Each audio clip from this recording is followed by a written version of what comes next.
Finalizohet operacioni koduar Strike, si rezultat i administrimit dhe ndjekjes së menjëhershme të kallëzimit të një shtetësi. Kanosë një 30 vjeçar që t'ju jepte 30.000 euro dhe i morën automjetin e tij. Fal veprimeve të shpejta të kryera nga grupi posaçëm hetimor në drejtimin e prokurorisë, u kapë dhe u vu në pranga 3 shtetas. Sekuestrohet automjeti i të arrestuarve dhe automjeti që ata i morën 30 vjeçarit.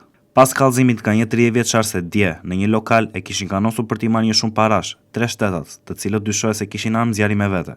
Dhe më pas i kishin marrë automjetin, deri në dhënien e parave të kërkuara me njëherë është ngritur një grup i posaçëm hetimor në drejtimin e prokurorisë së Vlorës për zbardhjen e rrethanave të rastit, identifikimin dhe kapjen e autorëve. Si rezultat i veprimeve të shpejta hetimore dhe operacionale të kryera, si administrimi i provave dhe kryerja e veprimeve hetimore dhe metoda proaktive, specialistët e seksionit për hetimin e krimeve ndaj pasurisë në bashkëpunim me shërbimet e komisariatit të policisë Vlorë dhe të seksionit operacional organizuan dhe finalizuan operacionin policor të koduar Strike, në kuadër të cilit u bë i mundur identifikimi, kapja dhe arrestimi i 3 autorëve të dyshuar të ngjarjes, shtetasve AG, 26 vjeç, MB, 22 vjeç dhe MH, 29 vjeç, të 3 banues të Vlorë.